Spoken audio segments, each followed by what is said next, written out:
Noong huling bahagi ng 2025, nagkaroon ng protesta sa Iran dahil sa pagbagsak ng halaga ng pera laban sa dolyar ng United States, kasabay ng kalagayan ng ekonomiya ng bansa.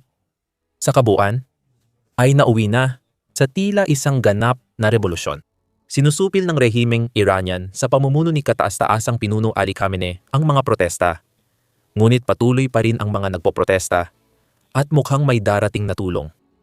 Matapos bantaan ang rehimeng Iran ng aksyon, naghahanda na ang United States na tapusin si Khamenei at ang kanyang rehimen minsan at para sa lahat. Pag natapos nila ito, posibleng ilipat ng United States ang atensyon kay Pangulong Vladimir Putin ng Russia. Nagbanta si Pangulong Donald Trump ng United States laban sa rehimeng Iranian.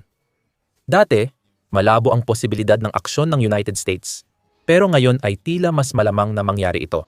Kamakailan, binalaan ni Trump ang Iran na matinding tatamaan ito kung gagamit sila ng dahas laban sa mga nagpoprotesta. Ginamit ni Trump ang parehong panayam sa radyo kung saan niya ginawa ang mga pahayag na ito upang maliitin ang mga namatay na naganap hanggang sa puntong iyon. Sinabi ng Pangulo ng United States na sanhilang ng stampede ang mga pagkamatay. Ayon sa British Broadcasting Corporation, sinabi rin niya na ang gobyerno ng Iran ay binalaan na mapapatawan ng parusa kung lalampas sa pulang linya ng marahas na pagsupil. Noong Enero 10 iniulat ng The Independent na binalaan ni Trump na magpapaputok ang United States kung gagamit ng dahas ang rehimen ni Khamenei laban sa mga protesta sa Iran. Ang babalang iyon ay dumating habang pumapasok na sa ika-13 araw ang mga protesta, kung saan hindi bababa sa 62 na nagpoprotesta kasama ang ilang mga pulis ang namatay sa pag-aaklas. Lalo pang lumaki ang protesta. Ayon sa The Independent, nagsagawa ng kilos protesta ang mga Iranian sa mahigit 100 lungsod at bayan noong Enero 10. Karamihan ay sumisigaw ng mga slogan laban sa rehimen. Naniniwala si Trump na paparating na ang pagbagsak ni Khamenei at wala nang magagawa ang pinakamataas na pinuno ng Iran para pigilan ito. Maraming nagpoprotesta, sabi ni Trump sa panayam ng Fox News kay Sean Hannity. Walang nakaranas ng ganitong pangyayari. Binalaan ko na ang Iran na huwag paputukan ang mga taong ito dahil wala silang armas at mahal nila ang kanilang bansa. May babala na, pero tila hindi pinansin ng rehimen ng Iran. Imbes umatras, tila sinimulan na ng pamunuan ng Iran ang uri ng pagsupil na kinokontra nina Trump at United States. Noong Enero 11, iniulat ng Associated Press News ang biglang pagtaas ng namatay dahil sa umuusbong na revolusyon. Ayon sa ulat, tinatayang 544 ang nasawi at 10,600 ang naaresto sa nakalipas na 2 linggo. Ang mga bilang na ito ay mula sa Human Rights Activist News Agency, na ayon sa Associated Press News, ay karaniwang tama ang mga ulat tuwing may mga ganitong kaguluhan. Sa 544 na posibleng nasawi, 476 ay mga nagpoprotesta at 48 ay Iranian Security Forces. Ipinapahayag ng rehimen ng Iran na mas mataas daw ang bilang ng mga namatay sa kanilang panig kaysa sa mga naiulat. Sa araw ding iyon, nag-ulat ang Al Jazeera na mahigit 100 security officers ang napatay habang patuloy ang laban ng mga nagpoprotesta sa rehimen ni Khamenei. Mahirap makuha ang eksaktong bilang dahil sinadya ito ng rehimen ni Khamenei. Ayon sa Associated Press News, naputol ang internet at mga linya ng telepono sa maraming bahagi ng Iran. Ginagaya ng mga pinuno ng Iran ang mga taktika ni Putin. Pinutol ng Russia ang internet at cellphone services sa mga rehiyong inaatake ng Ukraine gamit ang long-range drones. Ipinapahayag ng Russia na ginagawa nila ito para pigilan ang mga pag-atake ng drone.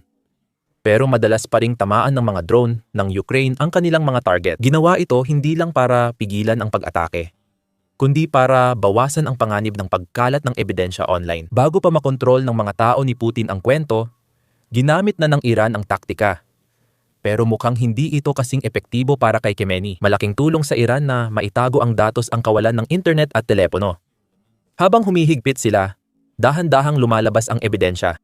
Ayon sa Associated Press News, may ilang Iranians na nakakapagpadala pa rin ng video palabas ng bansa gamit ang Starlink satellite transmitters. May mga gumagamit ng social media para ibahagi ang mga video at may ilan ding humihiling ng direktang pakikialam ni Trump. Si Emily Schrader ay halimbawa. Noong Enero 10, nag-post siya sa 10 ng video at mensahe.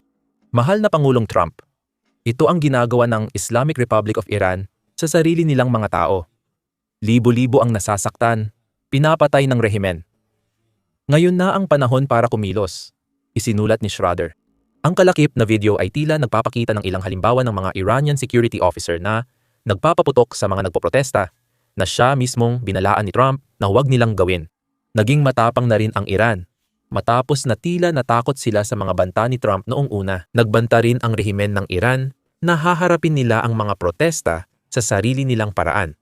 Ayon sa The Guardian, nagbabala si Mohammad Bagh Ghalibaf, tagapagsalita ng parlamento ng Iran, na puwersa ang isasagot sa anumang pakikialam ng United States sakaling may pag-atake sa Iran. Lahat ng sinakop na teritoryo, sentro, base militar, at barko ng Amerika sa rehiyon ay magiging lehitimong target namin. Tinawag ni Presidente Masoud Pezeshkian ng Iran ang mga nagpoprotesta na terorista at ipinapakita na niya ang sariling bersyon ng mga pangyayari sa kalsada ng Iran. Mga pamilya, huwag ninyong hayaang sumama ang inyong mga anak sa mga nagkakagulo at teroristang pumapatay. Hinimok ni Pezeshkian ang mga Iranian na sumama sa pambansang marcha laban sa mga protesta. Di pa tiyak kung gaano kaseryoso ang Iran sa mga kontra-atake. Ginawa na nila ito dati, gaya ng pag-atake sa United States Forces sa Al-Udeid Air Base sa Qatar noong Hunyo pagkatapos ng operasyon ng Amerika na Midnight Hammer. Gayunpaman, mahina ang naging tugon na iyon kumpara sa ginawa ng United States sa Iran na naging dahilan ng kanilang aksyon. At may posibilidad na ang United States ay naghahanap ngayon ng pagkakataon para sa pagpapalit ng pamahalaan na makikinabang ang Amerika at masasaktan ang Russia sa parehong panahon. Matatag pa rin ang paninindigan ng Iran at malapit nang tumugon ang United States tulad ng malalaman mo maya-maya. Una, ang magandang balita para sa mga sumusuporta sa mga nagpoprotesta ay tila hindi sapat ang lahat ng banta ng rehimeng Iranian, pati na rin ang dumaraming bilang ng namamatay upang mapigil ang kagustuhan para sa pagbabago. Ayon sa Associated Press News noong Enero 11, tuloy pa rin ang mga protesta sa bansa. Ngunit di pa tiyak ang bisa nito kung nag-iisa lang. Sabi ng Kyiv Post sa parehong araw, may limitasyon ang presyong kayang ibigay ng mga nagpoprotesta sa rehimeng Khomeini. Sa simula pa lang, ang mga protesta ay magkakahiwalay at walang malinaw na leader sa loob na maaaring mag-organisa ng kung ano ang mayroon ngayon. Isang umuusbong na paglaban na maging isang tunay na puwersa na kayang patalsikin si Khamenei at ang kanyang mga kasamahan. Ang pagpatay ng rehimeng Irani sa telepono at internet ay magpapahirap din sa mga nagpoprotesta na mag-organisa ng kanilang sarili, lalo na ang magtatag ng isang estruktura ng pamumuno. Walang palatandaan na may miyembro ng Islamic Revolutionary Guard Corps o ibang puwersa ng seguridad ng rehimen na malapit ng tumalikod. Maraming pwedeng magbago agad kung magbagsak ng bomba ang United States. Gayon din, noong Enero 11 ibinahagi ng Kyiv Post ang mga komento mula sa ilang eksperto at mga outlet ng balita na may kanya-kanyang opinyon kung posible nga bang magkaroon ng pagbabago ng rehimen at kung mangyayari man ito, kung kaya ba ng mga nagpoprotesta na magawa ito ng mag-isa. Halimbawa, si Azadekian na isang sosyolohista ay sumulat sa Le Monde na ang mga mensahe ng suporta na ibinibigay sa mga nagpoprotesta ng gaya ng United States at Israel ay maaaring magdulot ng benepisyo sa rehimen ni Khamenei dahil maaari nitong baluktutin ang mga mensaheng ito bilang mga paratang na ang lahat ng oposisyon ay mga ahente ng mga bansang iyon. Nasa kamay ng mga mamamayang Iranian ang pagpapabago ng rehimen. Ayon kay Kian, tanging pagkakaisa ng mga pakikibaka ng iba't ibang panlipunan, etniko at relihiyosong grupo ang makakapagpalaya sa Iran mula sa rehimen. Ayon kay Hamid Anayet, isang Iranianong political scientist, mas organisado ang mga protesta kaysa sa inaakala. Mas organisado ang pag-aaklas na ito kaysa sa mga nauna. Ayon kay Anayet, nagawa ng mga grupong lumalaban na mapanatili ang sigla ng kilusan sa iba't ibang lugar, mula sa mga pamilihan at unibersidad hanggang sa mga bayan sa probinsya. May ilang pahayagan tulad ng Polish na politika na tumutulig sa rito. Sinasabing walang leader ang mga protesta at hindi ito kasing laki ng mga noong 2009. Dagdag pa rito, hindi pa bumibigay ang rehimen ng Iran. Matatag pa rin ito at matapang na humaharap. Kahit pa may mga banta mula sa United States, ngunit maaaring magbago na ito. Mukhang seryoso ang banta ni Trump na paparusahan ang Iran kung gagamit ito ng dahas sa mga nagpoprotesta. May senyales na maghahakbang ang United States dahil dumarami ang namamatay at lumalabas na nilalabag ng rehimen ang sinabi ni Trump na huwag gawin. Pinakamalaking palatandaan dito ay na-brief na si Trump sa mga opsyon ng United States kung sakaling tuparin ang banta ng presidente. Sabi ng The Independent noong Enero 12, na-brief na si Trump sa ilang opsyon na pwede niyang gawin. Kasama rito ang paggamit ng cyber weapons, pagpapakalat ng anti-government propaganda, kaugnay sa Iran sanctions, at posibleng pag-atake laban sa rehimen ng Iran.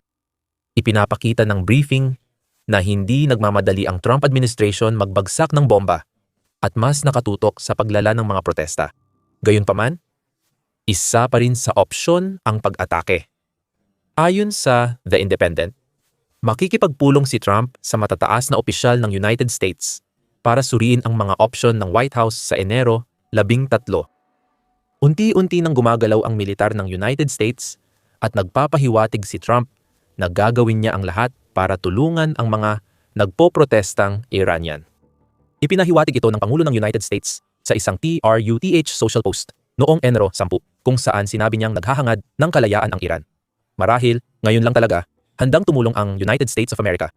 Gumamit pa si Trump ng 3 tandang padamdam sa post, palatandaan na seryoso siya. Ayon sa Kyiv Post, kabilang sa mga pinag-uusapang opsyon ang pag-atake sa mga hindi militar na lugar sa Tehran, kabisera ng Iran. Gayunpaman, ayon sa outlet, may ilang matataas na opisyal na nagbabala ng posibleng hindi inaasahang epekto kung agad kikilos ang United States. Gayunpaman, mukhang sinusuportahan ng administrasyon ni Trump at ng mga Republican ang mga nagpoprotesta, ayon sa kanilang pahayag. Noong Enero 10, nagpost si kalihim ng Estado Marco Rubio sa 10 para ipahayag ang suporta ng Estados Unidos sa matatapang na mamamayan ng Iran. Si Senador Lindsey Graham, na isa sa mga may akda ng panukalang batas, magkakaroon ng sekundaryang parusa tulad ng hanggang 500 taripa sa mga bansang bumibili ng enerhiya mula Russia. Ipinagpatuloy niya ang suporta sa lumalaban sa kaaway ng Amerika para sa mga Iranian. Malapit nang matapos ang inyong bangungot, napansin ng Pangulo ng Estados Unidos at mga taga-suporta ng kalayaan ang inyong tapang at determinasyon laban sa pang-aapi, sabi ni Graham sa 10. Kapag sinabi ni Pangulong Trump na gawing dakila muli ang Iran, ibig niyang magtagumpay ang mga nagpoprotesta laban sa Ayatollah. Maaaring pagdebatehan kung totoo ito dahil ilang ulit nang nagbanta si Trump pero walang aksyon. Ngunit may mga briefing na nagaganap, may mga nakatakdang pagpupulong, at ngayon ay may malinaw na posibilidad na maaaring magsagawa ng anumang uri ng aksyong militar ang United States sa Iran. Mangyayari ba ito? Kung oo, ano ang magiging anyo ng militar na pag-atake sa rehimen ng Iran? Nasagot na ng United States ang unang tanong at nabanggit din ang Operation Midnight Hammer sa video. Ipinapakita ng sunod-sunod na pag-atake sa nuclear facility ng Iran na gusto talagang atakihin ng Administrasyong Trump ang Iran. Mukhang ginagamit ni Trump ang operasyong ito para palakasin ang kanyang mga banta kahit ayaw niyang umatake, lalo na dahil sa posibleng epekto nito sa geopolitika. Ginawa na niya ito noon at kaya niya ulitin na gusto niyang malaman ng rehimen ng Iran. Panoorin ang aming video para matutunan pa ang tungkol sa Operation Midnight Hammer at ang mahalagang papel ng United States F-35. Tungkol naman sa kung ano ang maaaring hitsura ng pag-atake, may ilang ideya si Paul Iden, isang senior contributor ng Forbes. Sa artikulo noong Enero, 11 sinabi ni Paul Iden na posibleng targetin ng United States ang mga puwersa ng seguridad ng Iran. Pero malaki ang posibilidad na magdulot ito ng ganting atake laban sa militar at diplomatiko ng United States sa rehiyon. Ang pagtutok kay Khamenei ay maaaring hindi rin opsyon. Dati na ring nagbabala si Trump na paubos na ang ating pasensya sa pinakamataas na leader ng Iran. Maaaring tuluyang maubos ang pasensya na iyon kung ipagpapatuloy ni Khamenei ang lalong nagiging marahas na pagsupil na tila nangyayari ngayon sa Iran. Maaaring si Reza Pahlavi, anak ng huling Shah na napatalsik noong 1979 ang may sagot. Malinaw na gusto niyang bumagsak ang rehimen ni Khomeini, ngunit hindi tiyak kung naniniwala siyang magdadala iyon ng pagkakataon sa kanya para sa kapangyarihan. Hindi lang basta lumabas sa kalsada ang layunin natin, kundi maghanda sa kupin at hawakan ang mga sentro ng lungsod. Ipinahayag ni Pahlavi sa isang video address noong Enero 10 na nagpapahiwatig na nakikita niya ang isang pagkakataon para sa pagbagsak ni Khomeini sa harap niya. Kung magtagumpay ang mga nagpoprotesta sa Iran, na sakupin ang mga lungsod gaya ng mungkahi ni Pahlavi, maaaring magbigay daan ito sa pakikialam ng United States. Kailangan ng mga nagpoprotesta ng proteksyon laban sa IRGC. Sabi ni Idon, maaaring magbigay ng suporta ang United States sa pamamagitan ng airstrike. Ang suporta ng United States, tulad ng airstrike at pagpapatupad ng no-fly at no-drive zones sa mga urban center ng mga nagpoprotesta, ay maaaring magbigay sa kanila ng pagkakataong lumaban. Sulat ni Aidan. Pero kahit ang paraang iyon ay walang kasiguraduhan. Ang tanong ay kung may gana si Trump na magtagal sa pagtulong para tiyakin ang pangmatagalang pagbabago ng rehimen sa Iran.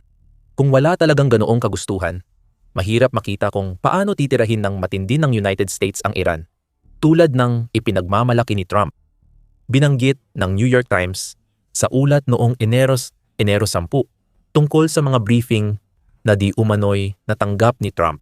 Ayon sa ulat, wala pang nakikitang pinakamainam na paraan ng pag-atake ang mga commander sa Iran kung ipag-utos ito. Sinabi ng mataas na opisyal ng United States na nais ng mga commander sa rehiyon ng oras para pagtibayin ang mga opsyon ng United States na magpoprotekta laban sa posibleng pagganti ng Iran. Kung sakaling magpasya si Trump na tuparin ang kanyang mga banta, may karanasan na si Trump sa ganitong bagay. Pero paulit-ulit nang nagbago ng isip si Trump tungkol sa kanyang mga banta at pahayag na parang tsinelas na pwedeng isuot ng karaniwang tao sa tabing dagat.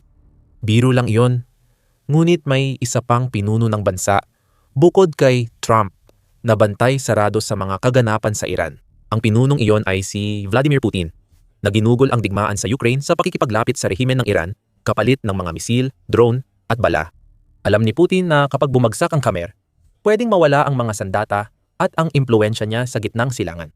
Maaaring may maliit na tinig din sa likod ng kanyang isipan na nagsasabing may kaunting posibilidad na ang United States ay siya naman ang pagtuunan ng pansin. Pagkatapos ng lahat, bumagsak na si Nicolas Maduro ng Venezuela. Mukhang tinatakot ngayon ng United States ang rehimen ni Ali Khamenei. Posible bang lumakas ang loob ni Trump dahil sa mga tagumpay? At kung magbago ng rehimen sa Iran dahil sa protesta, siya naman ang tumutok sa mas malaking isda? Malabong mangyari ito, lalo na't mas malaking banta ang Russia sa United States kaysa Iran o Venezuela. Pero baka posible pa rin. Sa totoo lang, si Trump ay isang tao na parang nirerespeto lang ang mga nakikita niyang malalakas. At sa ngayon, hindi mukhang malakas si Putin. Ayon sa may karanasang tao sa United States military actions, maaaring nakikita ni Trump si Putin bilang unti-unting nawawalan ng kontrol sa kapangyarihan. Si Alexander B. Gray ang dating Deputy Assistant sa Pangulo at Chief of Staff ng White House National Security Council. May mahabang karanasan si Gray sa pagtatrabaho malapit sa mga Pangulo ng United States, kabilang ang pagiging bahagi ng 2,000 at 16 Presidential Transition Team sa United States Department of State. Sa panayam noong Enero 5 sa The Times Radio's The Trump Report, sinabi ni Gray na baka hindi tinitingnan ng Trump administration si Putin ayon sa gusto ng leader ng Russia. Sa tingin ko, ang paraan ng pag-iisip ng administrasyon tungkol dito ay na ang Russia ay isang kapangyarihang papababa na, sabi ni Gray, na binanggit na may mga suliraning demograpiko, pang-ekonomiya, at militar ang Russia na lahat ay nakaatang sa balikat ni Putin. Sabi pa ni Gray, baka tingin na ng administrasyong Trump na mahina ng banta ang Russia ni Putin na kayang tugunan ng Europa, lalo na matapos tumaas ang gastos sa depensa ng maraming bansang Europeo. Ginamit ni Gray ang puntong ito upang ipahiwatig na maaaring gamitin ng administrasyong Trump ang kahinaan ni Putin upang bahagyang bawiin ang kanilang suportang militar mula sa Europa. Sa artikulo ng The New York Times noong Enero 10, tinanong kung bakit natahimik si Putin nang mahuli ng administrasyong Trump si Maduro mula sa Venezuela. Walang sinabi ang leader ng Russia matapos mahuli si Maduro, na nagpapahiwatig na maaaring talagang nag-iingat siya na mapunta sa masamang panig ng Amerika. Maingat si Ginoong Putin na hindi magalit ang Washington habang nais niya ng magandang resulta sa Ukraine, kahit na kailangang iwan niya ang ibang bahagi ng mundo na dati niyang pinaninindigan ayon sa ulat. Maaaring senyales ito sa administrasyon ni Trump na mahina na si Putin para maging target, o baka ipasuko ni Trump sa Ukraine ang buong Donbas sa susunod na linggo. Hindi mo talaga alam. Sa administrasyon ng United States ngayon, iyan ang inaalala ng Iran. Tulad ni Putin, pwedeng tuparin o hindi ni Trump ang kanyang banta. Ang pagiging hindi mahulaan ang naging tatak ng United States Pangulo sa ikalawang termino. Umaasa si Putin na hindi tututukan ng United States ang Russia kung bumagsak ang rehimen ng Iran. Mainit na ang sitwasyon ng United States at Russia. Ilang oil tanker mula sa shadow fleet ni Putin ang na-detain ng United States nang tangkang pumasok sa Venezuela kamakailan. Ipinapakita nitong hindi natatakot ang United States, ipaalam kay Putin na kaya siyang pigilan. Tuklasin ang nangyari sa mga Russian tanker at posibleng epekto nito kay Putin sa aming video. Kung nagustuhan mo ang video, huwag kalimutang mag-subscribe sa The Military Show para sa updates sa revolusyon sa Iran. Salamat sa panonood.